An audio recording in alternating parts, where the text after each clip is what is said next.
तो बच्चों हमने जो है एसी सर्किट स्टार्ट किए थे। तो एसी सर्किट में हमारा हो गया था circuit containing R only, L only and C only. ठीक है, तो आर ओनली में क्या था कि वोल्टेज एंड करंट जो है किस में थे, सेम फेज में। Voltage and current are in same phase. ठीक है, circuit containing C only, C only में वोल्टेज पीछे था। कितना पीछे था, करंट से, ये करंट है तो करंट से π/2 पीछे था। Voltage lags current by π/2। और सर्किट कंटेनिंग एल ओनली में voltage lags current I by π/2। ठीक है, और आर में दोनों किस में थे, सेम फेज में थे। Both are in same phase. ठीक है, क्लियर। अब हम देखने जा रहे हैं मिक्स सर्किट। नाउ मेरे पास चौथा सर्किट है आरएल सर्किट।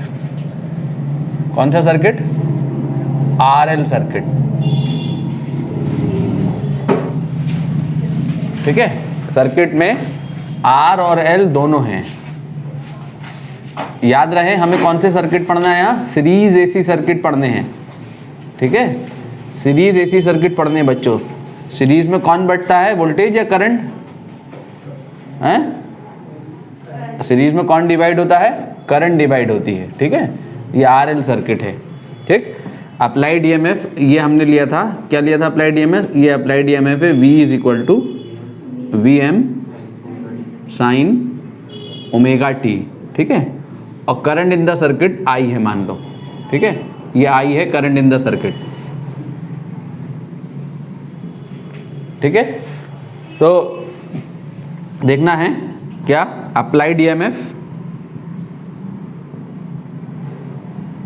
अप्लाइड ईएमएफ कितना है, V = VM sin ω t। ये अप्लाइड ईएमएफ है। ठीक है, दोनों में क्या सेम है, दोनों में क्या सेम है, ये करंट सेम है, दोनों सीरीज में है। दोनों सीरीज में है तो दोनों के थ्रू एक ही करंट पास हो रही होगी ना। अरे करंट को डिवाइड होने के लिए कोई रास्ता नहीं है, करंट सेम है दोनों में। ठीक है, अगर दोनों में करंट सेम है और ये करंट है, मान लो ये करंट का फेजर अगर मैं ड्रॉ करूं, ये करंट का पीक अगर मैं ड्रॉ करूं, ठीक है, अगर ये ओमेगा से घूम रहा है तो इसमें जो IM इसमें है वही IM इसमें, सेम करंट फ्लो कर रही है दोनों में। तो R की अगर मैं बात करूं तो R में करंट और वोल्टेज जो है वो किस में है, सेम फेज में है। अगर R के अक्रॉस ये है, ये R के अक्रॉस वोल्टेज है मान लो, ये आपका VR है, VR का पीक है, VRM है, और ये आपका VL है, ये आपका VL है। ठीक है, VL का पीक वैल्यू मैंने ले ली है। तो इसमें किसमें, ये क्या है, ये करंट है हमारा IM, ये IM है। इसमें करंट और इसमें वोल्टेज किसमें है, सेम फेज में है। किसमें, रेजिस्टेंस में करंट और वोल्टेज सेम फेज में है। और इंडक्टर में जो वोल्टेज है वो करंट से कितना आगे है, π/2 आगे है। ठीक है, π/2 आगे है। VRM ले लो, पीक वैल्यू, मैं पीक वैल्यू दिखा रहा हूँ। मान लो कि ये पीक वैल्यू है, सपोज ये पीक वैल्यू ऑफ वोल्टेज है। ठीक है, तो क्या होगा, इन दोनों का जो रिजल्टिंग अप्लाइड ईएमएफ होगा उसका जो पीक होगा वो क्या होगा, इनके पैरेललोग्राम का डायगोनल, ये होगा VM। ये है रिजल्टिंग अप्लाइड ईएमएफ। ये किससे घूम रहा होगा, रिजल्टिंग अप्लाइड, सब ओमेगा से घूम रहे होंगे सारे फेजर इसके अबाउट। ठीक है, तो ये मेरा अप्लाइड ईएमएफ है, ये करंट है इन द सर्किट। ठीक, तो कौन लीड कर रहा है यहाँ, वोल्टेज करंट से लीड कर रहा है, कितना एंगल, बाई एंगल फाई। अगर प्योर इंडक्टर हो, प्योर इंडक्टर, तो प्योर इंडक्टर में रेजिस्टेंस नहीं होगा ना। जब रेजिस्टेंस नहीं होगा तो प्योर इंडक्टर में वोल्टेज करंट से π/2 लीड कर रहा होता है। देखा था हमने, VR 0 हो जाएगा ना, तो यही अप्लाइड ईएमएफ होगा मेरा। तो प्योर इंडक्टर में वोल्टेज करंट से कितना लीड कर रहा होता है, π/2 लीड कर रहा होता है। ठीक है, ये इम्प्योर इंडक्टर है, इसमें रेजिस्टेंस मिक्स्ड हो गया। इस सर्किट में रेजिस्टेंसेस भी है, अगर रेजिस्टेंस भी है तो वोल्टेज लीड कर रहा होगा करंट से कितना, π/2 से कम एंगल, 0 से π/2 के बीच में कोई एंगल होगा। ठीक है, तो मैं ये VM निकालूं तो VM कितना होगा, VM कितना होगा, देखो तो सही, VM जो होगा वो कितना होगा, √2 V R M square plus V L M square, ठीक है। और वी आर एम क्या होगा, V is equal to I R ना, तो I इंटू आर का whole square plus V L into I into XL का होल स्क्वायर। करंट तो दोनों में सेम है ना, एक्सएल क्या है, रिएक्टेंस है, ठीक है, इस इंडक्टर का रिएक्टेंस है ओम। तो यहाँ से आई स्क्वायर बाहर आ गया ना, आई आ गया, इसे आई एम ले सकते हो, V M upon I M, ठीक है। करंट की पीक वैल्यू ले रहा है, ये वोल्टेज की पीक वैल्यू है, ये वोल्टेज की पीक वैल्यू है दोनों में। तो क्या आएगा, V M upon I M is equal to under root R square plus क्या हो गया, एक्सएल का स्क्वायर। और V M upon I M क्या है, ये अप्लाइड, ये क्या है, करंट, और ये क्या है, वोल्टेज है वी एम, और ये क्या है, I M, main supply current. तो V M upon I M क्या हो जाएगा, Z, V M upon I M क्या हो जाएगा, Z is equal to under root R square plus XL square. This Z is called impedance of the circuit. और इसको क्या लिख सकते हो, L को क्या लिख सकते हो, ओमेगा L या 2 पाई FL का whole square. This Z is called क्या कहते हैं, इम्पिडेंस, यूनिट इसकी ओम होती है, impedance of series RL circuit. Series RL circuit का ये इम्पिडेंस है, ठीक है। कौन लीड कर रहा है, हैं? कौन लीड कर रहा है, V voltage leads I by कितना angle, phi, where phi is given by, phi कितना होगा, tan phi is equal to perpendicular, इस वाले राइट एंगल ट्रायंगल में जाओ, परपेंडिकुलर कितना है, परपेंडिकुलर आई एम नहीं है बेटा, आई एम थोड़ी है, आई तो ये है, क्या बात करते यार तुम, ये आई एम को, इसको मत देखो, इसको नीचे देख दो, आई एम नहीं है मेरे लालो, ये वी एल एम, ये perpendicular upon base, V L M upon V R M, V L upon V R, ठीक है। और वी एल एम कितना होगा, V is equal to I M into XL upon I M into R. तो tan phi is equal to क्या आएगा, देखे तो सही, XL upon R is equal to क्या, ओमेगा L अपॉन आर। यहाँ से आप फाई निकाल लोगे, जितना कर वोल्टेज लीड कर रहा है करंट से, वो एंगल यहाँ पे फाई इजीली फाइंड किया जा सकता है, ठीक है। तो ऐसे करेंगे सर्किट कंटेनिंग RL सर्किट को, R and L in series, note करें। सुनो बच्चों मेरी बात, देखो बहुत आसान सी बात है, पिछले वाले लेक्चर को रिकॉल कराऊं, मैंने ये बताया था कि हमें जो है सीरीज सर्किट पढ़ने, क्या पढ़ने, सीरीज सर्किट। तो सीरीज में वोल्टेज डिवाइड होता है, कंफ्यूज होने की ज़रूरत नहीं है, क्या डिवाइड होता है, वोल्टेज। अगर ये वोल्टेज है, ये वोल्टेज है और ये वोल्टेज है L के अक्रॉस, ये वोल्टेज है R के अक्रॉस, तो अप्लाइड जो वोल्टेज होगा, अप्लाइड जो EMF होगा, इन दोनों का सम होगा, ठीक है। अब इन दोनों का सम कैसे करना है ये आपको देखना होगा। अगर ये दोनों आपको इंस्टैन्टेनियस वोल्टेज गिवन है, क्या गिवन है, इंस्टैन्टेनियस वोल्टेज। किसी भी सर्किट एलिमेंट में जब हम AC अप्लाई करेंगे तो किसी भी सर्किट एलिमेंट के अक्रॉस वोल्टेज फिक्स नहीं होगा, वोल्टेज हर पल चेंज हो रहा होता है, करंट सर्किट में हर पल चेंज हो रही होती है। तो अगर ये किसी इंस्टेंट पर वोल्टेज की कोई पर्टिकुलर वैल्यू है और ये किसी इंस्टेंट पर वोल्टेज की पर्टिकुलर वैल्यू है, ये 2 वोल्ट है, ये 3 वोल्ट है, तो उस इंस्टेंट पे अप्लाइड EMF कितना है, ठीक है। इंस्टेंटेनियस वोल्टेज को 2 + 3 5 वोल्ट है, सिंपली जोड़ देते हैं एल्जेब्रिकली, समझ में आया क्या कहा मैंने। लेकिन अगर ये दोनों कौन सी वैल्यूज हैं, RMS वैल्यूज हैं, या दोनों कौन सी वैल्यूज हैं, पीक वैल्यूज हैं, ठीक है। तो अप्लाइड का RMS निकलेगा, तो अप्लाइड का RMS कैसे निकलेगा, इन दोनों के फेजर सम से। अगर ये दोनों पीक वैल्यू है तो अप्लाइड का पीक कैसे निकलेगा, इन दोनों के फेजर सम से, वेक्टर सम से, इतना याद रखो, ठीक है। हम यहाँ किसको डील करते हैं, हम यहाँ RMS वैल्यूज को डील कर रहे होते हैं। जब भी हमें वोल्टेज और करंट निकालने के लिए कहे, न्यूमेरिकल प्रॉब्लम में ये कहता है कि फाइंड करंट इन सर्किट, आपसे ये सर्किट दे कहे फाइंड करंट इन सर्किट, तो आपने कौन सी क्या निकालना है, हैं क्या निकालना है, आरएमएस करंट निकालनी है, ठीक है। आपसे कहे वोल्टेज अक्रॉस आर इज इतना, वोल्टेज अक्रॉस एल इज इतना, ये मेंशन नहीं है कि ये पीक है या आरएमएस है या क्या है या कौन सा है, तो कौन सा वोल्टेज गिवन है, आरएमएस वोल्टेज गिवन है। याद रखना क्वेश्चंस में एसी सर्किट के लिए जो वोल्टेज गिवन होता है वो आरएमएस गिवन होगा, ठीक है। अगर पीक गिवन होगा या इंस्टेंटेनियस गिवन होगा, उसके लिए स्पेशली उसके आगे लिख के देगा कि पीक वोल्टेज अक्रॉस आर इतना, पीक वोल्टेज अक्रॉस एल इतना, अक्रॉस उतना। अगर आरएमएस है तो आरएमएस के आगे कुछ नहीं लिखता है न्यूमेरिकल प्रॉब्लम्स में, ठीक है, ठीक है, क्लियर हो गया। आरएमएस करंट के लिए कुछ नहीं लिखता है। जब भी आपसे पूछे फाइंड करंट फाइंड वोल्टेज, तो एसी सर्किट में तो आपने क्या निकालनी है, हमेशा आरएमएस वैल्यूज निकालनी है, ठीक है। इतनी बात समझ गए। तो बहुत छोटा सा है, बहुत छोटा सा काम करना होगा हमें यही काम करना है, फेजर एनालिसिस लेके चलना है, फेजर एनालिसिस लेके सर्किट को देखना है, ठीक है। और फाइनली फिर करंट और वोल्टेज में फेज डिफरेंस देखना है, ठीक है। सर्किट की इम्पिडेंस देखनी है और करंट वोल्टेज में डिफरेंस देखना है। कौन लीड कर रहा है यहाँ, वोल्टेज लीड कर रहा है, कितना 5, तो करंट क्या कर रही है, लैग, कितना 5। तो अगर ये वोल्टेज की इक्वेशन है तो करंट की इक्वेशन क्या होगी, ठीक है।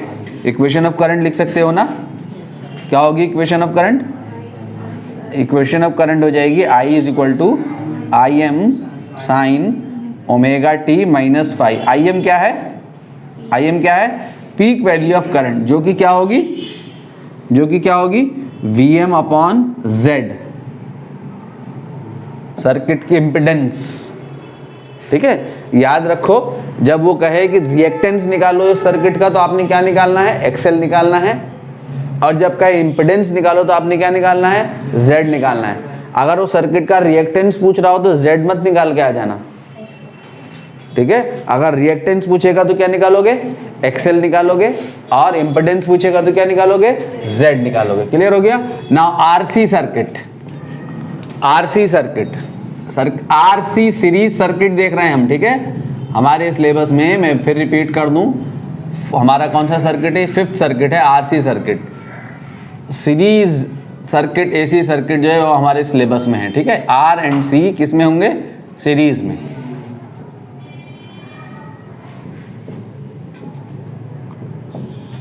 ये हमारा अप्लाइड ईएमएफ है, V is equal to V M sine omega T, ठीक है। ये current in the circuit I, इसके अक्रॉस ये वोल्टेज है मान लो VRM, और इसके अक्रॉस ये मान लेते हैं क्या, VCM, ठीक है।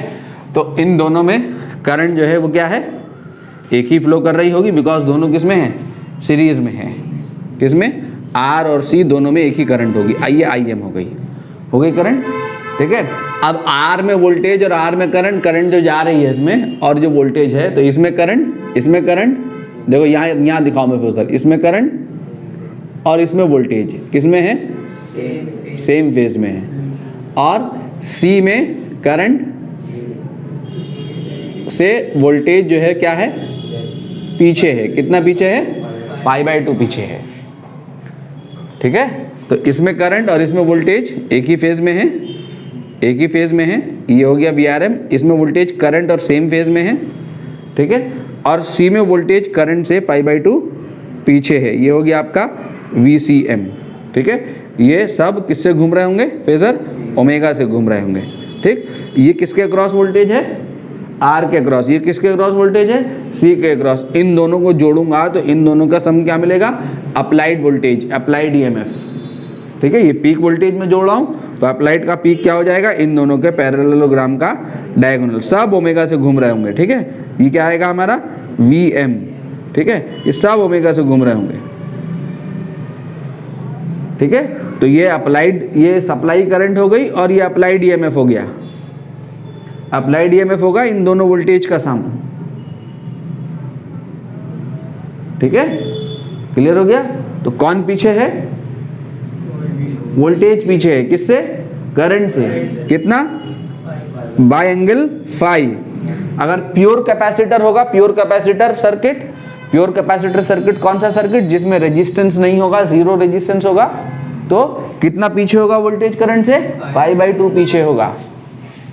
प्योर इंडक्टर में कितना आगे होगा वोल्टेज करंट से? π/2 आगे होगा। इम्प्योर है, रेजिस्टेंस मिक्स हो गया, तो फिर π/2 से कम होगा फेज डिफरेंस, वोल्टेज पीछे ही होगा बट बाय एंगल फाई। ठीक है, ये फाई हमें निकालना होगा। फाई डिपेंड करेगा आर की वैल्यू पे और इस सी की वैल्यू पे, आर और सी की वैल्यू पर डिपेंड करेगा। ठीक है, तो वीएम अगर मैं निकालूं तो वीएम कितना आ गया? वही आ गया, कितना आ गया? अंडर रूट, देखो इन दोनों के पैरेललोग्राम का डायगोनल ना, ये VRM है, ये क्या है? VCM है। तो अंडर रूट VRM का स्क्वायर प्लस VCM का स्क्वायर, पीक वैल्यूज जोड़ रहा हूं मैं ये। ठीक है, तो VM इज इक्वल टू क्या कहोगे? Under root IM into R का whole square plus IM into XC का स्क्वायर। IM स्क्वायर रूट से बाहर आके IM हो गया, डिनोमिनेटर में चला जाएगा यूरो रूट से जब बाहर आएगा तो क्या हो गया? Under root R square plus XC square. ठीक है, इसको क्या कह दिया हमने? Z, impedance of the circuit. कितनी हो गई? R square plus XC square. X कितना है? XC कितना है यहाँ? 1/ωc या 2πfc। ठीक है, ये आ गई आपकी क्या? Impedance, impedance of series RC circuit, impedance of series RC circuit. क्या होगी इसकी यूनिट? ओम। ठीक है, तो इसमें कौन लीड कर रहा है? ठीक है, कितना लीड कर रहा है? V lags I by 5। ठीक है, where 10 phi is equal to कितना होगा? जरा देखो यहां से, 10 phi is equal to perpendicular कितना है? VCM upon VRM। तो यहां से VCM अपॉन VRM, VCM कितना होगा? IM into XC upon IM into R। तो 10 फाई यहां से निकाल लोगे, 10 phi is equal to XC upon R is equal to 1/ωc upon R। ठीक है, ठीक है, तो इक्वेशन ऑफ करंट क्या हो जाएगी? करंट क्या कर रही है? लीड कर रही है, लैग कर रही है? हैं? क्या कर रही है? लीड कर रही है। कितना लीड कर रही है? By angle phi. ठीक है, वोल्टेज पीछे है फाई एंगल, तो करंट आगे हो गई ना। ठीक है, तो IM, वेयर IM के फाई कहाँ है? फाई यहां से निकल के आएगा। ठीक है, where IM is equal to क्या? VM upon Z। क्या है ये? पीक करंट, पीक करंट आ गई है, नोट करो जल्दी।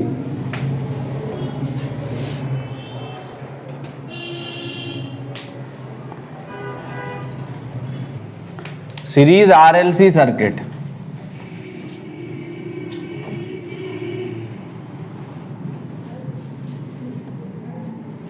RLC का मतलब सर्किट में कौन कौन है सीरीज में? R, L and C।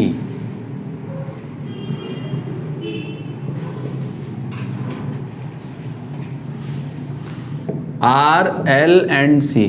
ठीक है, इसमें वोल्टेज, इसमें करंट और इसमें वोल्टेज क्या है?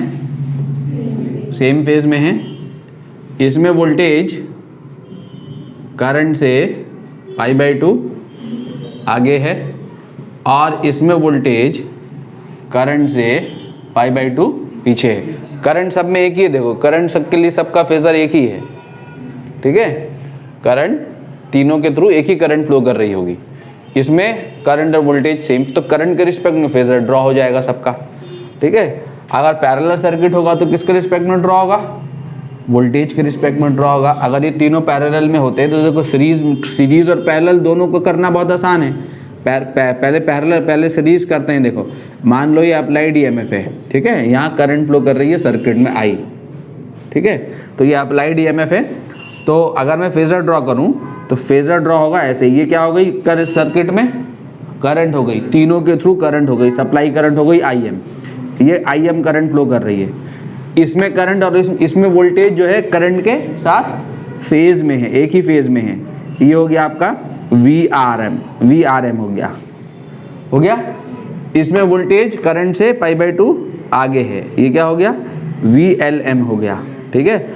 और इसमें वोल्टेज करंट से π/2 पीछे है, ये क्या हो गया, ये आपका VCM हो गया। सब ओमेगा से घूम रहे होंगे, ठीक है, ये सब ओमेगा से घूम रहा है, पूरा खानदान ओमेगा से घूम रहा है, ठीक है। अब क्या होगा, अब इन तीनों का जो रिजल्टेंट होगा वो अप्लाइड EMF का पीक मिल जाएगा आपको, ठीक है। यही पीक ना 3 जगह, यही वोल्टेज ना 3 जगह बटा है, इन तीनों को जोड़ना है। तीनों को कैसे जोड़ोगे, फेजर से जोड़ोगे, तो वो अप्लाइड मिल जाएगा आपको, ठीक है। अगर ये पैरेलल होते, तीनों पैरेलल में होते तो क्या होता, तीनों में सेम होता, क्या वोल्टेज VM सेम होता, सबके क्रॉस ये VM सेम होता, ठीक है। R में करंट और R में वोल्टेज सेम फेज में होते, IRM, ठीक है। L में वोल्टेज करंट से π/2 आगे होता, तो करंट वोल्टेज से π/2 पीछे होती। सब में वोल्टेज तो एक ही है, तो करंट क्या हो जाती, पीछे हो जाती, ये हो जाता ILM। करंट डिवाइड होती ना पैरेलल में, तो करंट के फेजर प्लॉट होते, वोल्टेज सब जगह सेम रहता ना, ठीक है। इसमें वोल्टेज करंट वोल्टेज तो सब में एक ही होता, VM। पैरेलल में होते अगर ये तीनों, तो करंट वोल्टेज से π/2 आगे होती, कितनी होती, ILM। और इन तीनों का जो रिजल्टेंट होता वो क्या होता, सप्लाई करंट मिल जाती, सप्लाई करंट का पीक मिल जाता इन तीनों का रिजल्टेंट से सप्लाई करंट मिलती, ठीक है। सप्लाई करंट आपको इन तीनों के रिजल्टेंट से मिल जाती। क्लियर हो गया। वो पैरेलल नहीं पढ़ना हमें, यहाँ पढ़ना है सीरीज पढ़ना है सीरीज, ठीक है। तो सीरीज क्यों करंट को क्यों नहीं, करंट के फेजर क्यों नहीं स्प्लिट हो रहे हैं यहाँ, क्यों 3 फेजर क्यों नहीं आ रहे अलग अलग, क्योंकि यहाँ करंट तीनों के थ्रू सेम है, सीरीज में है, वोल्टेज अलग अलग है, ऐसे वोल्टेज बन जाएगा। अब रिजल्टेंट क्या होगा, इन तीनों का रिजल्टेंट कैसे निकालोगे, पहले इन दोनों का निकाल लो 180 डिग्री के फेजर, या तो ये माइनस ये या ये माइनस ये, डिपेंडिंग अपॉन इन दोनों में से कौन बड़ा है, कौन बड़ा होगा इन दोनों में से। V इक्वल टू क्या होता है IR, यहाँ क्या होगा V इक्वल टू क्या होगा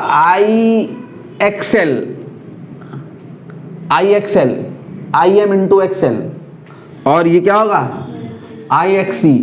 करंट तो सेम है दोनों में, तो ये बड़ा या ये बड़ा किस पे डिपेंड करेगा, XL और XC पे डिपेंड करेगा, इन दोनों रिएक्टेंस पे डिपेंड करेगा।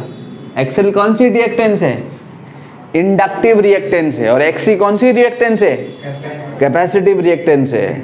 अगर XL बड़ा है XC से, कौन बड़ा है, XL बड़ा है XC से, तो ये बड़ा होगा इससे, तब यहां मिलेगा VL माइनस VC, ऊपर को मिलेगा। और अगर XC बड़ा है तो कहां मिलेगा, नीचे को मिलेगा। अब ऊपर को मिलेगा या नीचे को मिलेगा, या तो दो केस बना लो, या फिर इस फेजर को ऐसे दिखाओ, यहां पे दिखाओ VLM, और ऐसे डिस्को करता हुआ माइनस, क्या करता हुआ माइनस, डिस्को करता हुआ माइनस, ठीक है। डिस्को करते हुए माइनस का क्या मतलब, डिस्को करते हुए माइनस का मतलब जो बड़ा हो वो कर लेना, या तो ये माइनस ये या ये माइनस ये, डिपेंडिंग अपॉन दोनों में से विच वन इज ग्रेटर, ठीक है। जब ये माइनस ये होगा तो ये ऊपर प्लॉट होगा, और जब ये VC माइनस VL होगा तो कहां जाएगा, ये नीचे चला जाएगा तब फेजर, ठीक है। इसलिए यहां पे क्या दिखा दिया, डिस्को करता हुआ माइनस दिखा दिया। इसका मतलब मौके पे डिसाइड करेंगे क्या करना है, ठीक है। जब मौके पे डिसाइड करेंगे, न्यूमेरिकल में डिसाइड करेंगे क्या करना होगा उस टाइम पे, कि ये माइनस ये करना है तो ऊपर ही रह जाएगा, और VC माइनस VL हो जाए तो ये कहां चलाएगा, नीचे, ठीक है। तो रिजल्टेंट क्या हो जाएगा, इन दोनों के पैरेललोग्राम का डायगोनल हो जाएगा, ये आ जाएगा VM, ठीक है। तो ये क्या हो गया, फेज एंगल आ गया फाई, ठीक है। तो वोल्टेज क्या कर रहा है, यहां पे लीड कर रहा है, पूरा खानदान ओमेगा से घूम रहा है ना, ये सब ओमेगा से घूम रहा है, तो वोल्टेज लीड कर रहा है किससे, करंट से, कितना फाई बाई एंगल फाई, कब? जब VL is greater then VC और VC is greater then VL, in that case ये नीचे जाएगा, तब ऐसे मिलेगा फेजर, तब वोल्टेज लैग करेगा। ठीक है, कहाँ लैग करता है वोल्टेज? कैपेसिटर में या इंडक्टर में? कैपेसिटर में, इंडक्टर लैग करता है वोल्टेज। तो कब लैग करेगा इस सर्किट में वोल्टेज? जब सर्किट की रिएक्टेंस जो है कैपेसिटिव रिएक्टेंस ज्यादा होगी इंडक्टिव रिएक्टेंस से। ठीक है, तो ये डोमिनेट करेगा। कैपेसिटिव रिएक्टेंस ज्यादा होगी तो वोल्टेज पीछे होगा, याद रखना। और जब इंडक्टिव रिएक्टेंस ज्यादा होगी तो वोल्टेज आगे होगा। ठीक है, इंडक्टर में वोल्टेज लीड करता है। अगर इंडक्टर और कैपेसिटर दोनों मिक्स्ड हैं तो या तो वोल्टेज लीड करेगा या लैग करेगा, डिपेंड करेगा XL और XC की वैल्यू पे। अगर सर्किट का इंडक्टिव रिएक्टेंस ज्यादा है तो वोल्टेज लीड करेगा, और अगर कैपेसिटिव रिएक्टेंस ज्यादा है तो वोल्टेज लैग करेगा। ठीक है, तो यहां से Vm कितना आएगा निकल के? Vm is equal to under root VRm square plus VL into डिस्को करता हुआ minus VCM, VL minus VCM का स्क्वायर। ठीक है, तो Vm इज इक्वल टू क्या हो गया देखो जरा, अंडर रूट IM इंटू क्या, IM इंटू R का होल स्क्वायर प्लस यहां से भी IM इंटू XL जिसको करता हुआ माइनस, कौन सा माइनस बोलो जल्दी से, जिसको करता हुआ माइनस का होल स्क्वायर। ठीक है, अब यहां पे एक चीज देखो, यहां से IM स्क्वायर बाहर आ जाएगा ना रूट के, IM नीचे चला जाएगा।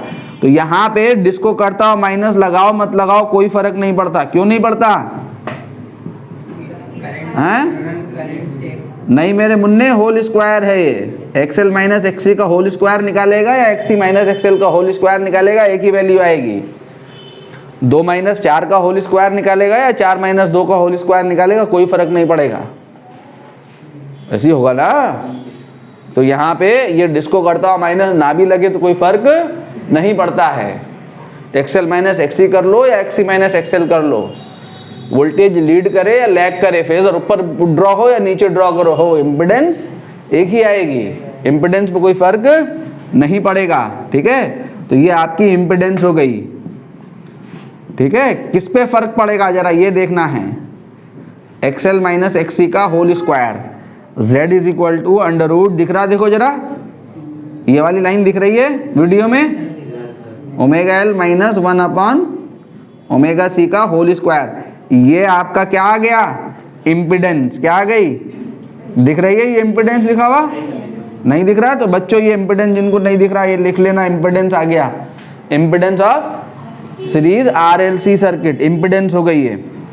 ठीक है, मैं लिख दे रहा हूँ, नहीं दिख रहा है नोट कर लेना, इम्पीडेंस लिख रहा हूँ मैं, impedance of series RLC circuit.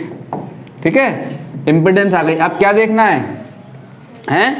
Phase difference देखना है। तो कौन लीड कर रहा है पता नहीं, किस पे डिपेंड करेगा?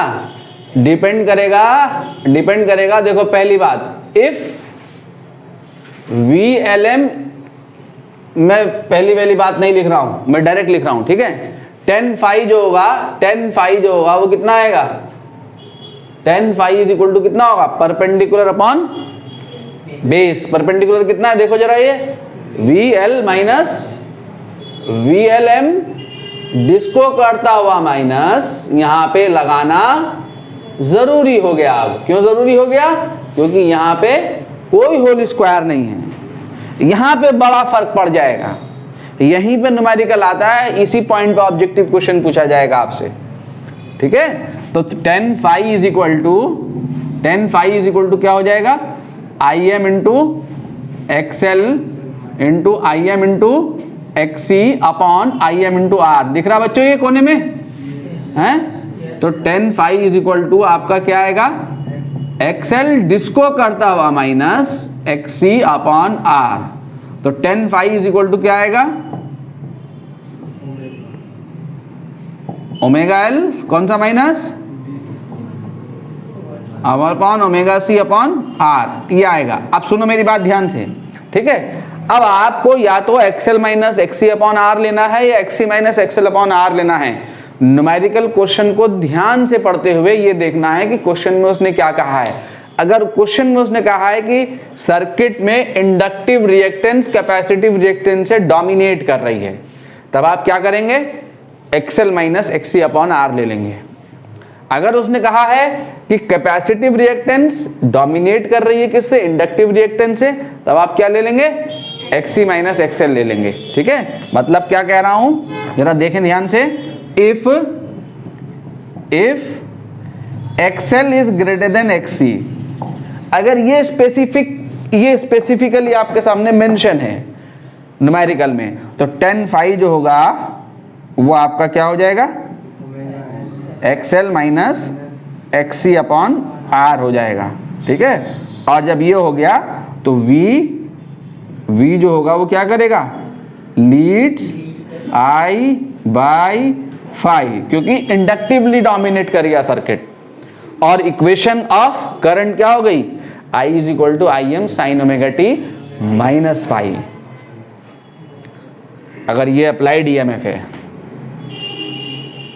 अगर अप्लाइड ईएमएफ, अगर करंट लोगे I is equal to I M sine omega T, तो वोल्टेज कितना हो जाएगा, V is equal to V M sine omega T plus phi, कुछ भी ले सकते हो। ठीक है, और अगर if XC is greater then XL, अब कौन डोमिनेट कर गया, कैपेसिटिव रिएक्टेंस। तो नेट रिएक्टेंस कितनी है यहां बताओ, यहां नेट रिएक्टेंस कितनी है सर्किट की, XL माइनस XC, कितनी है, XL माइनस XC।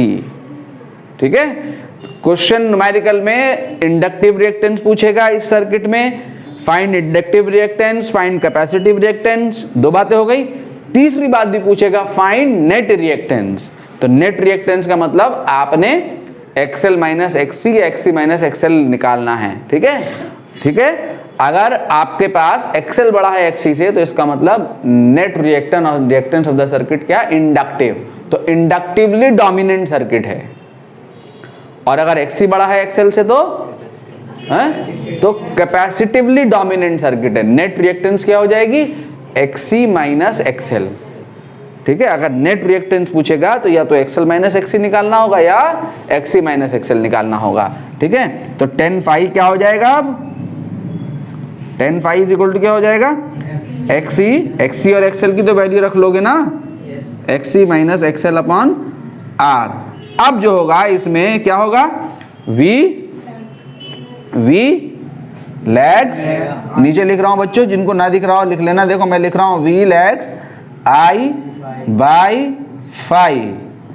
अब V जो होगा लैग करेगा। अगर ये इक्वेशन ऑफ वोल्टेज है तो करंट की इक्वेशन क्या हो जाएगी, I is equal to I M sine omega T plus phi, जहां आई एम कितना होगा, वी एम अपॉन जेड। तो यहाँ पे ये माइनस XC माइनस XL हो या XL माइनस XC हो, कोई फर्क नहीं पड़ता है, यहाँ पे पड़ जाता है, बस फेज डिफरेंस में ध्यान रखना होगा। ठीक है, नोट कर लो। नेक्स्ट है हमारा इसी टॉपिक में सीरीज RLC सर्किट, ये पढ़ रहे हैं हम, condition of resonance, condition of resonance in series RLC circuit. Resonance आपने कहीं पढ़ा है, दो जगह पढ़ा था आपने रेजोनेंस 11th क्लास में। एक रेजोनेंस आपने पढ़ा था SHM से पढ़ना शुरू किया था हमने रेजोनेंस, फिर हमने जाके पढ़ा था वेव में। हमने damped oscillations, undamped oscillations, force oscillation and resonance, ठीक है, वहाँ पे पढ़ा था। लास्ट में अपना SHM में पढ़ा था। क्या था, हार्मोनिक ऑसिलेटर किसे कहते हैं, हार्मोनिक ऑसिलेटर मैंने बताया था कि कोई भी बॉडी जो SHM परफॉर्म कर सकती है वो क्या कहलाती है, हार्मोनिक ऑसिलेटर कहलाती है। ठीक है, तो फोर्स ऑसिलेशन एक था हमारा डैम्प्ड ऑसिलेशन, फ्री ऑसिलेशंस, दूसरा था free oscillations, undamped oscillations. Free undamped oscillation एक ही बात है। दूसरा था हमारा डैम्प्ड ऑसिलेशंस, तीसरा था हमारा फोर्स ऑसिलेशन, और चौथा था हमारा रेजोनेंस। फोर्स ऑसिलेशन क्या था, हैं? किसी भी हार्मोनिक ऑसिलेटर को जो एसएचएम कराता है वो कौन कराता है? F is equal to minus K X. कौन सा फोर्स होता है? Restoring force. याद है? F is equal to minus K X था ना फोर्स, वो फोर्स कौन सा था? रीस्टोरिंग फोर्स था। तो अगर कोई भी बॉडी एसएचएम परफॉर्म कर रही है under the action of this force only, सुन लो मेरी बात ध्यान से, सिर्फ ये फोर्स उसके ऊपर एक्ट कर रहा है तो उसका एम्पलीट्यूड ऑफ ऑसिलेशंस कभी भी डाई आउट नहीं करता है। एक बार एसएचएम स्टार्ट हो गया तो क़यामत तक एसएचएम चलता रहेगा। हम कब्र में चले जाएंगे उसके बाद भी बॉडी एसएचएम परफॉर्म करती रहेगी। ठीक है, ये वाला एसएचएम हमने पढ़ा था जिसके हमने ऑसिलेशंस को ऐसे दिखाया था, याद है आपको? ऐसे दिखाया था। ऑसिलेशंस कभी भी डाई आउट नहीं हो रहा था। ये कौन सा ऑसिलेशन था? अनडैम्ड या फ्री ऑसिलेशन था। ये कौन सा था? अनडैम्ड या फ्री ऑसिलेशन था। ठीक है, फिर हमने पढ़ा था डैम्ड ऑसिलेशन। डैम्ड ऑसिलेशन में क्या था? इसके साथ साथ जनरली प्रैक्टिकली ये होता है, इस फोर्स के साथ साथ एक और फोर्स लग रहा होता है, ये BV। ये फोर्स जो है वो कौन सा फोर्स होता है? डैम्पिंग फोर्स होता है। कौन सा फोर्स होता है? Damping force, resistance force. ठीक है, अगर सिंपल पेंडुलम जो ऑसिलेट कर रहा है तो one of the damping force is air resistance. Air resistance उसको ऑसिलेशन को स्लो डाउन करेगा। ये ऑसिलेशन क्या करता है? ये डैम्पिंग फोर्स क्या करता है? जो ऑसिलेशन के एम्पलीट्यूड को घटाता चला जाता है और धीरे धीरे धीरे धीरे फाइनली ऑसिलेशन क्या कर जाता है? सीज कर जाता है, पार्टिकल स्टॉप हो जाता है। तो इस रीस्टोरिंग फोर्स के साथ साथ ये डैम्पिंग फोर्सेस ऑलवेज होते हैं, प्रैक्टिकली यही होता है। ठीक है, तो आप बॉडी स्टार्ट करती है ऑसिलेट करना, धीरे धीरे ऑसिलेशन डाई आउट होता हुआ बॉडी क्या हो जाती है? स्टॉप हो जाती है। क्लियर हो गया? तो इस ऑसिलेशन को हमने ऐसे दिखाया था कि ये एम्पलीट्यूड ऑफ ऑसिलेशन था, ऐसे एम्पलीट्यूड ऑफ ऑसिलेशन ऐसे दिखाया था ना, यहाँ से A0 से एम्पलीट्यूड घटता हुआ आया था और ये घटते घटते घटते घटते ऐसे रिड्यूस हो गया था। ये एनवेलप जो है कैसे घट रहा था? एम्पलीट्यूड एक्सपोनेंशियली घट रहा था, e की पावर माइनस BT/2m कुछ ऐसा लिया था। ठीक है, ये एक्सपोनेंशियल था एम्पलीट्यूड। एम्पलीट्यूड का वेरिएशन देखो, यहाँ एम्पलीट्यूड क्या है? फिक्स है। देखो ये फिक्स है, कोई चेंज नहीं आ रहा है एम्पलीट्यूड में, A0 फिक्स बना हुआ है। यहाँ एम्पलीट्यूड घट रहा है, कहाँ से घट रहा है? A0 से घट रहा है। कैसे घट रहा है? एक्सपोनेंशियली। ठीक है, ये कैसा था? डैम्ड ऑसिलेशन था। एक तीसरा ऑसिलेशन था फोर्स्ड ऑसिलेशन। फोर्स्ड ऑसिलेशन किसे कह रहे हैं? फोर्स ऑसिलेशन कह रहे हैं कि अगर हार्मोनिक ऑसिलेटर पे बाहरी फोर्स लगे, ये बाहरी फोर्सेस नहीं है, ये सिस्टम के ऑसिलेटर के खुद के इंटरनल फोर्सेस इसको आप कह सकते हैं। बाहर से कोई फोर्स लग के ये F is equal to minus K X जो इंटरनल फोर्स है, इंटरनल रीस्टोरिंग फोर्स है। बाहर से एक्सटर्नली कोई पीरियोडिक फोर्स ऑसिलेटर के ऊपर एक्ट करे, हार्मोनिक ऑसिलेटर पे क्या एक्ट करे? F is equal to minus K X. ये तो रीस्टोरिंग फोर्स तो लगेगा ही लगेगा जो एसएचएम करा रहा है। डैम्पिंग फोर्स भी है, ये भी लग रहा है। साथ में एक फोर्स और लगे जिसका नाम हो F0 साइन ओमेगा टी। ये फोर्स लिया हमने। ये फोर्स कैसा फोर्स है? एक्सटर्नल फोर्स है। कैसा फोर्स है? पीरियोडिक। देखो पीरियोडिक फोर्स है, साइन ओमेगा टी का फंक्शन लिया मैंने। फोर्स साइनोसॉइडली वेरी करेगा, 0 से बढ़ के F0 होगा, F0 से 0, फिर 0 से अपोजिट डायरेक्शन में F0, फिर F0 से 0, फिर रिपीट होगी वैल्यू। तो पीरियोडिक फोर्स है। अगर किसी हार्मोनिक ऑसिलेटर को के ऊपर बाहर से एक्सटर्नल पीरियोडिक फोर्स लगा के उसको ऑसिलेट करा रहे हैं और हार्मोनिक ऑसिलेटर अपनी नेचुरल फ्रीक्वेंसी से, कितनी होती है हार्मोनिक ऑसिलेटर की नेचुरल फ्रीक्वेंसी है? Omega is equal to √ K/m, ये होती है। ठीक है, टाइम पीरियड था ना T इक्वल टू 2π √m/k, तो ये थी नेचुरल फ्रीक्वेंसी K/m। m क्या है? इस हार्मोनिक ऑसिलेटर का मास, और K क्या है? ये है ये K स्प्रिंग कांस्टेंट, ये इलास्टिक कांस्टेंट। ठीक है, तो ये उसकी नेचुरल फ्रीक्वेंसी होती है ω0। तो हार्मोनिक ऑसिलेटर पे अगर हम बाहर से फोर्स लगाएं, कैसा फोर्स लगाएं? External periodic force. और एक्सटर्नल पीरियोडिक फोर्स लगाने के बाद यह हार्मोनिक ऑसिलेटर, इस एक्सटर्नल पीरियोडिक फोर्स की फ्रीक्वेंसी कितनी है? ये है ओमेगा, ये है ओमेगा। दिख रही है आपको ये ओमेगा? ये ओमेगा है इसकी फ्रीक्वेंसी। ठीक है, दिख रही है ना ओमेगा? अरे इसमें ओमेगा लिखा हुआ दिख रहा है, इस फ्रीक्वेंसी का फोर्स है ये। तो ये हार्मोनिक ऑसिलेटर अपनी नेचुरल फ्रीक्वेंसी से ऑसिलेट ना करके अगर इस फोर्स की फ्रीक्वेंसी से ऑसिलेट करने लगे, ठीक है, जब बाहर से पीरियोडिक फोर्स लगाते हैं तो ये ऑसिलेटर क्या करता है, अपनी इस फ्रीक्वेंसी को लूज करके इस हार्मोनिक फोर्स की फ्रीक्वेंसी से ऑसिलेट करने लगता है। ऐसे ऑसिलेशंस को फोर्स्ड ऑसिलेशंस कहते हैं कि हार्मोनिक ऑसिलेटर पे बाहरी पीरियोडिक फोर्स लगा के उसे ऑसिलेट करा रहे हैं और वो ऑसिलेटर अपनी फ्रीक्वेंसी से ऑसिलेट ना करके बाहरी जो पीरियोडिक फोर्स है उसकी फ्रीक्वेंसी से ऑसिलेट कर रहा है, तो वो ऑसिलेशन फोर्स ऑसिलेशंस कहलाते हैं। नोट्स रखे हुए होंगे बाकायदा, वहाँ सारा एक्सप्लेनेशन डिटेल में लिखा हुआ है एसएचएम में, ठीक है। इसका एग्जाम्पल क्या है, जैसे इलाके में अर्थक्वेक आता है, ठीक है, तो अर्थक्वेक जब आता है तो बिल्डिंग के नीचे से शॉक वेव पास करती हैं, तो वो शॉक वेव जो है, वो शॉक वेव क्या करती हैं, उस बिल्डिंग में फोर्स ऑसिलेशन प्रोड्यूस करती हैं, ठीक है, पीरियोडिक फोर्स डेवलप करती हैं, और पीरियोडिक फोर्स की वजह से क्या होता है, फोर्स ऑसिलेशन प्रोड्यूस होता है बिल्डिंग में। उस ऑसिलेशन की फ्रीक्वेंसी क्या होती है, जो शॉक वेव के आने की जो फ्रीक्वेंसी है उसके बराबर, उस फ्रीक्वेंसी से बिल्डिंग ऑसिलेट करने लगती है। फोर्सली जो है वो बिल्डिंग को ऑसिलेट करा रही होती है शॉक वेव, वो ऑसिलेशंस क्या कहलाते हैं, फोर्स ऑसिलेशन कहलाता है, ठीक है। जब सैनिक मार्च पास करते हैं तो मार्च पास करते हुए जो ब्रिज पे से पास कर रहे होते हैं, तो सैनिकों का मार्च पास क्या है, पीरियोडिक मोशन है, तो पीरियोडिक मोशन है तो ब्रिज के ऊपर कैसा फोर्स डेवलप होगा, जब सैनिक मार्च पास करेंगे ऐसा पीरियोडिक फोर्स डेवलप होगा, ठीक है, पीरियोडिक फोर्स डेवलप होगा, ठीक है। तो क्या होता है, ब्रिज ऑसिलेट करने लगता है, किस फ्रीक्वेंसी से, सैनिकों के मार्च पास करने की फ्रीक्वेंसी से। सैनिक जो है, सोल्जर जो है, ब्रिज में फोर्स ऑसिलेशन प्रोड्यूस कर रहे होते हैं, उसे फोर्स ऑसिलेशन कहते हैं। यहाँ पे कौन ऑसिलेट कर रहा है सर्किट में, अब मैं एसएचएम की तो एसएचएम में पढ़ा था, अब इसी बात को यहाँ पढ़ना है हमने। यहाँ कौन ऑसिलेट कर रहा है सर्किट में, करंट ऑसिलेट कर रही है, वोल्टेज ऑसिलेट कर रहा है। करंट को कौन ऑसिलेट करा रहा है, इस करंट को कौन ऑसिलेट करा रहा है, एक्सटर्नल पीरियोडिक फोर्स कौन है यहाँ, ये अप्लाइड ईएमएफ है, ये है अप्लाइड ईएमएफ। इस सर्किट में ये एक्सटर्नल पीरियोडिक फोर्स फोर्सली, ये ईएमएफ फोर्सली इस सर्किट में करंट का ऑसिलेशन करा रहा है। किस फ्रीक्वेंसी से ऑसिलेट कर रही है करंट, उसी फ्रीक्वेंसी से जो अप्लाइड ईएमएफ की फ्रीक्वेंसी है। I is equal to I M sine omega T plus phi या माइनस फाइव, डिपेंडिंग अपॉन ये वोल्टेज करंट लीड कर रही है या लैग कर रही है, ठीक है। तो इस सर्किट में करंट एसएचएम कर रही होती है, करंट का ऑसिलेशन हो रहा होता है सर्किट में, ठीक है, ऑसिलेटरी करंट फ्लो कर रही है। अगर आप ध्यान नहीं, ऑसिलेटरी करंट है, ये ऑसिलेटरी करंट है, ये करंट का पीक है आई एम, है ना, ऑसिलेटरी करंट, ऑसिलेशन ही तो हो रहे करंट के, ठीक है।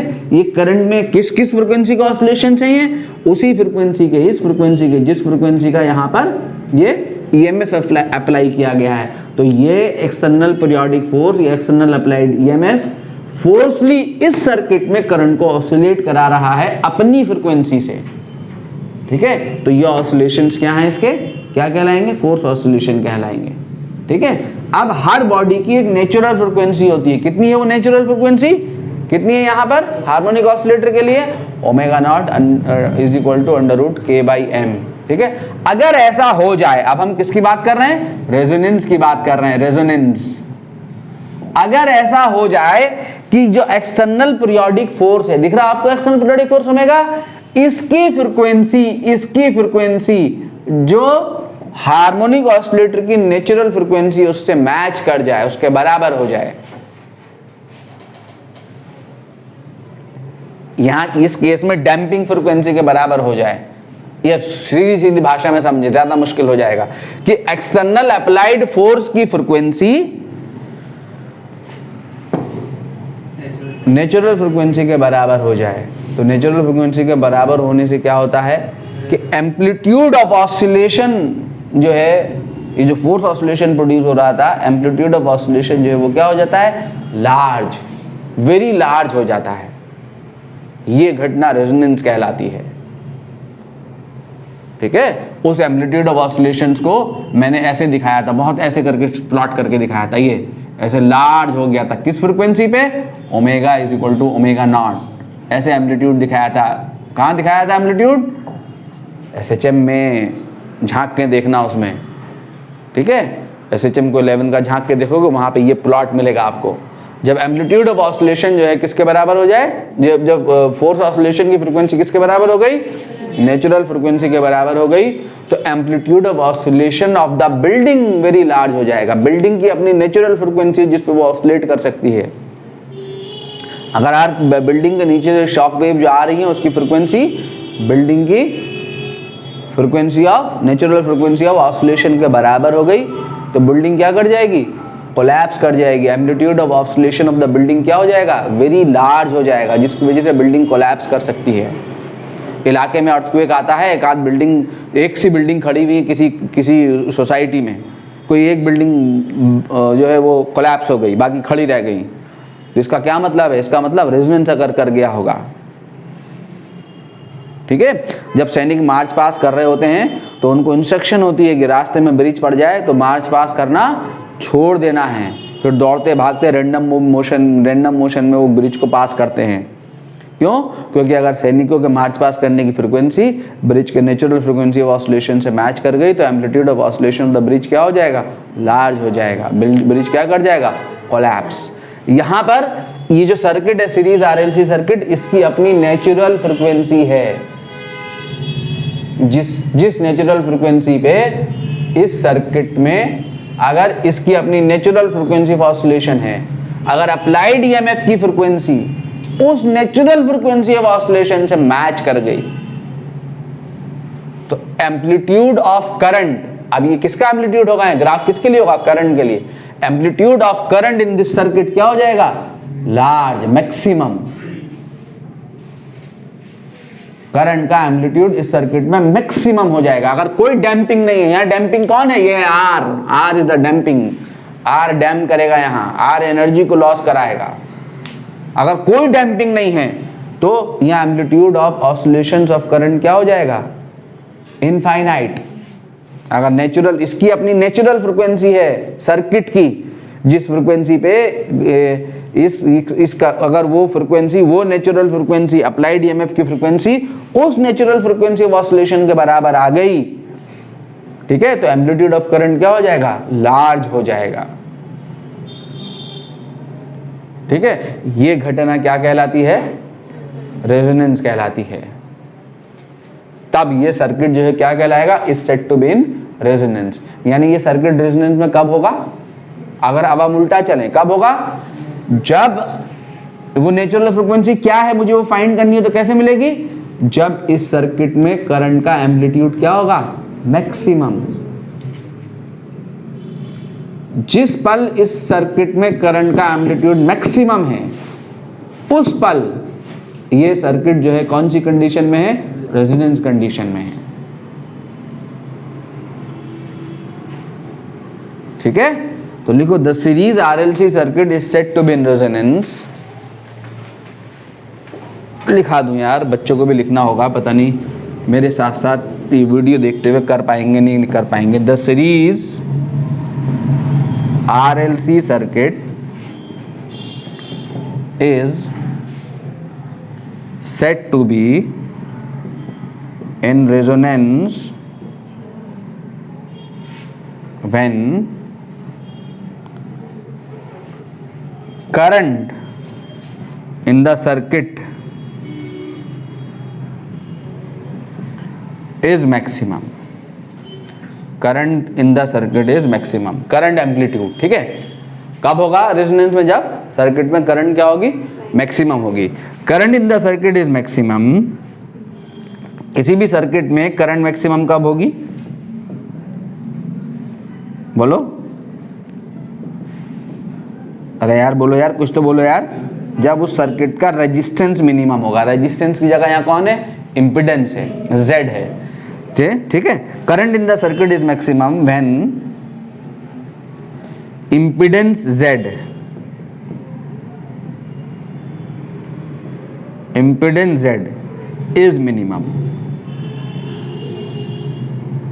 ठीक है, सर्किट में करंट मैक्सिमम कब होगी, जब जो इम्पीडेंस है वो क्या होगी, बोलो, मिनिमम होगी। ठीक है, नाउ सिंस इम्पीडेंस कितनी होती है जरा बताओ तो सही, under root R square plus XL minus XC का होल स्क्वायर, ये इम्पिडेंस है। जब इस सर्किट का ये इम्पिडेंस Z मिनिमम होगा उस समय करंट जो होगी क्या होगी, तब इस सर्किट में करंट मैक्सिमम होगी। Now impedance Z is minimum, impedance Z is minimum only when, कब, देखो ब्रैकेट को देखो, इसको देखो, Z को रूट के अंदर, एक ही कंडीशन में ये टर्म जीरो मिल जाए, एक्सएल माइनस एक्सी ये दोनों इक्वल हो जाएं तो ये फैक्टर जीरो आ जाए, ये वाला टर्म जीरो आ जाएगा, ये तो कुछ हो नहीं सकता। ठीक है, आर तो सर्किट में है, आरएलसी सर्किट की बात कर रहे हैं हम। ठीक है, ये टर्म ना हो, ये जीरो आ जाए, ये जीरो आने का मतलब क्या, एक्सएल इज इक्वल टू क्या हो जाए, एक्सी। ये एक्सएल और एक्सी किस पर डिपेंड करते हैं, अप्लाइड सिग्नल की फ्रीक्वेंसी पे, क्योंकि ये क्या होता है ओमेगा एल और ये क्या होता है ओमेगा सी। ध्यान दो, अगर अप्लाइड ईएमएफ की फ्रीक्वेंसी अलग अलग हो, अलग अलग फ्रीक्वेंसी के सिग्नल के लिए एक्सएल और एक्सी जो होंगे वो क्या होंगे, अलग अलग होंगे।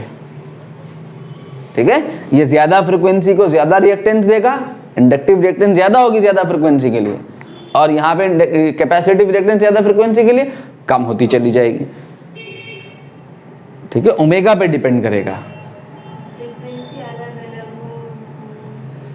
अलग अलग अगर फ्रीक्वेंसी, ये किस पे डिपेंड कर रहे हैं, ओमेगा पे डिपेंड कर रहे हैं ना। दो अलग अलग ओमेगा के सिग्नल लगा दूं,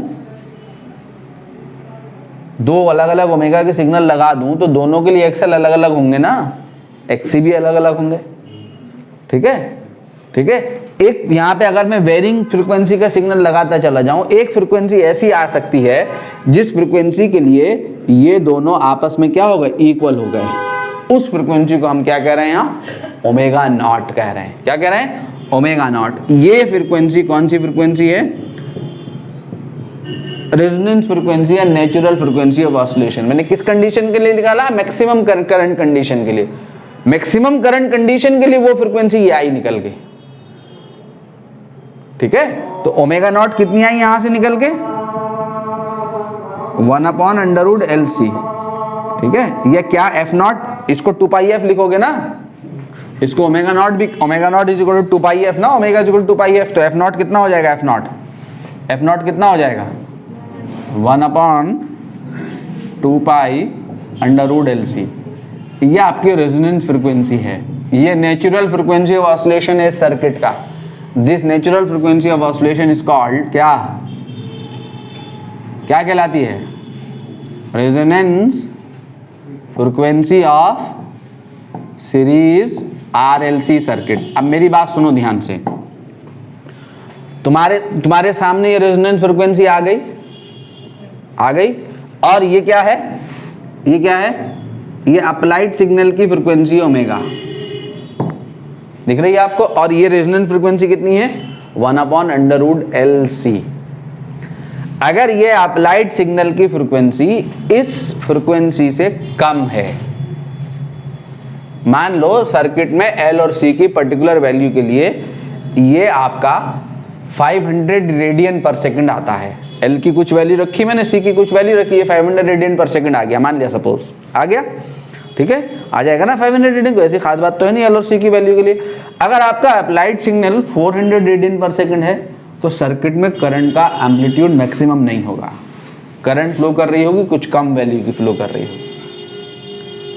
अगर ये 700 रेडियन पर सेकंड है तब भी मैक्सिमम नहीं होगा। ठीक है, लेकिन जैसे ही अप्लाइड सिग्नल की फ्रीक्वेंसी कितनी रीच करेगी, 500 रेडियन पर सेकंड रीच करेगी। एफ नॉट के टर्म में बात करें, ओमेगा बराबर 2πf, एफ के टर्म में बात करें, ठीक है, मान लो एफ के टर्म में बात करना ज्यादा आपके समझ में आता है। मान लो ये आपका आया निकल के, मान लो ये आपका आया निकल के 98.3 मेगाहर्ट्ज। क्या है निकल के 98 और C की वैल्यू के लिए 98.3 मेगाहर्ट्ज निकल के आया। मेगा समझते हो ना, 10⁶। ठीक है, अगर आपका यहां पे सिग्नल कितनी फ्रीक्वेंसी का है, 91 मेगाहर्ट्ज का। 91 मेगाहर्ट्ज कौन होता है, अरे रेड एफएम होता है क्या? ये कौन है? ये रेडियो मिर्ची है। रेडियो मिर्ची इसी पे तो आता है यार, 98.3 एफएम पे ही आता है। बहरहाल नाम एडजस्ट कर लेना, ठीक है। एफएम सुने बहुत ज़माना हो गया। रेडियो मिर्ची इतने पे आता है। और 92 बिग एफएम है ये, याद है बिग एफएम है। और ये 106.4 जो है वो आकाशवाणी वाला एफएम है, सरकारी एफएम, सरकारी एफएम है ये, ठीक है। ये आपका रेड एफएम है। इस तरीके के जो है ऐसे वैरायटी ऑफ सिग्नल आते हैं। कहाँ से कहाँ तक आता है एफएम आपका? 88 मेगाहर्ट्ज से 108 मेगाहर्ट्ज जो कॉमर्शियल एफएम है, वो इस रेंज में आते हैं सिग्नल्स। ये फ्रिक्वेंसी बैंड अलॉट किया गया है। 93.5 जो भी हो यार, 93.5 ही ले ले, चल हटा, ठीक है। तो जब आप रेडियो की नॉब को घुमा रहे होते हैं, आजकल को डिजिटल रेडियो आपने मोबाइल पे सेट कर रखा है, 1 2 3 4 5 6 बटन पे सेट कर रखा है डिजिटल रेडियो में। तो बटन पे आपने बटन नंबर 1 दबाया तो आपने क्या करा, आपका ये जो सर्किट है ये ट्यूनिंग सर्किट कहलाता है। ये रेडियो को ट्यून करने के लिए इस्तेमाल होता है, ठीक है। ट्यूनिंग का क्या मतलब है?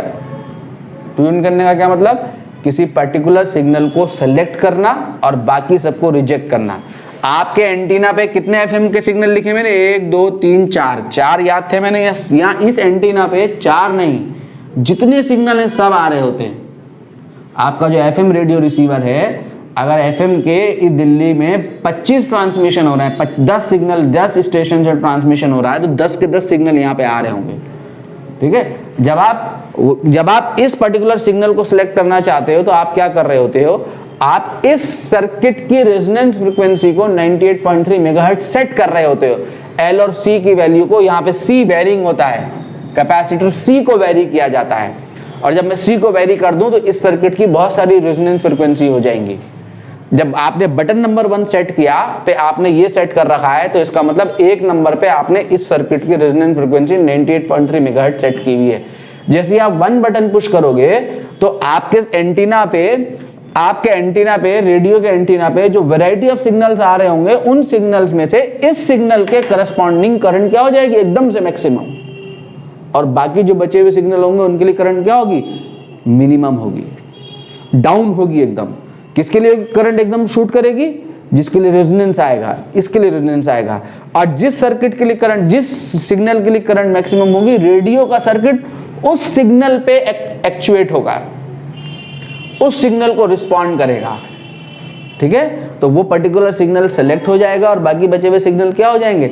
रिजेक्ट हो जाएंगे।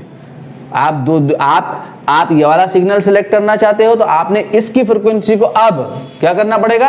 98.3 मेगाहर्ट्ज सेट करना पड़ेगा। पुराने ज़माने में ये कैसे सेट होती थी? रेडियो की नॉब घुमा के। रेडियो की नॉब घुमाते थे तो वहाँ पे एक स्लाइडर चलता था ना मीटर पे, वहाँ पे जो है स्केल भी बना रहता था, वहाँ पे लिखा, वहाँ पे फ्रीक्वेंसी लिखी रहती थी। यहाँ पे स्लाइडर पहुँच के आप देख सकते हो कि कौन सी फ्रीक्वेंसी सिलेक्ट हो रही है। रेडियो की नॉब घुमा के आप फ्रीक्वेंसी को सिलेक्ट कर रहे होते थे। तो आप क्या कर रहे होते थे? इस ट्यूनिंग सर्किट की रेजोनेंस फ्रीक्वेंसी को सेट कर रहे होते थे आप। कुछ पर्टिकुलर फ्रीक्वेंसी जब सेट कर दोगे तो उस फ्रीक्वेंसी का सिग्नल आ रहा होगा तो वो सिलेक्ट हो जाएगा और बाकी सारे सिग्नल क्या हो जाएंगे? रिजेक्ट हो जाएंगे, अगर उस फ्रीक्वेंसी पे ट्रांसमिशन हो रहा है। अगर आपने यहाँ पे इस स्केल में आपने आपका ये स्लाइडर नॉब यहाँ पर है, अगर इस फ्रीक्वेंसी पे किसी स्टेशन से ट्रांसमिशन हो रहा है, ठीक है, तो यहाँ पे वो सिग्नल आपका स्ट्राइक करेगा, उस सिग्नल के करस्पॉन्डिंग करंट मैक्सिमम हो जाएगी, बाकी के करस्पॉन्डिंग करंट जो है लो करंट फ्लो कर रही होगी, वो सिग्नल सेलेक्ट हो जाएगा, बाकी सारे रिजेक्ट हो जाएंगे। तो आपको बढ़िया बढ़िया गाना सुनाई देने लगेगा, न्यूज़ सुनाई देने लगेगी, कमेंट्री सुनाई। यही काम होता है टीवी रिसीवर में भी। टीवी रिसीवर में हज़ारों आ रहे हैं ना आजकल, तो हज़ारों क्या आ रहे हैं? हाँ, हज़ारों सिग्नल आ रहे होते हैं अलग अलग स्टेशन से। तो किसी पर्टिकुलर सिग्नल को सिलेक्ट करना होता है, बाकी सबको रिजेक्ट करना होता है। तो वो कौन काम करता है? वो ये ट्यूनिंग सर्किट काम करता है। बेसिक ट्यूनिंग सर्किट है जिसका एक्सप्लेनेशन है, ठीक है। तो ये ट्यूनिंग सर्किट, इसका काम क्या है? क्या हो गया इसका काम? किसी पर्टिकुलर फ्रीक्वेंसी को सिलेक्ट करना, बाकी सारी फ्रीक्वेंसीज को रिजेक्ट करना है, ठीक है।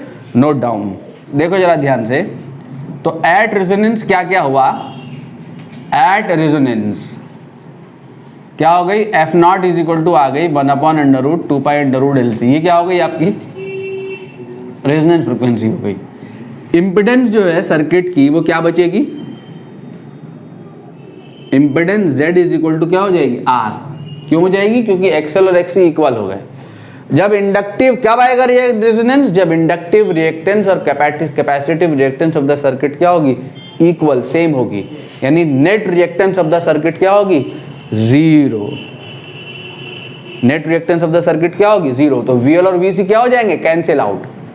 तो जब VL और VC कैंसिल आउट हो जाएंगे तो क्या होगा, है कैसी मिली impedance, only resistive, only resistive. जब VL और VC कैंसिल आउट हो गए तो V and D are voltage and current जो होंगे वो क्या होंगे, आर इन सेम फेज।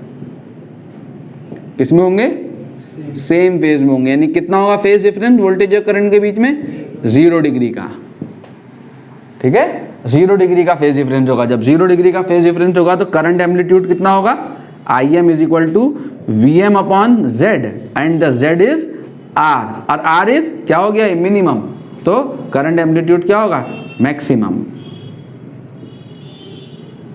ठीक है, एक चीज और है, देखो यहां लिख रहा हूं, अभी आगे देखेंगे हम। cos फाई को यहां इस सर्किट के लिए पावर फैक्टर कहते हैं। ठीक है, पावर फैक्टर cos फाई आगे देखेंगे, एवरेज पावर में देखेंगे। रेजोनेंस में सारी बात लिख रहा हूं इसलिए पावर फैक्टर लिखा रहा हूं। क्या होता है पावर फैक्टर, आगे देखेंगे एवरेज पावर के कैलकुलेशन में।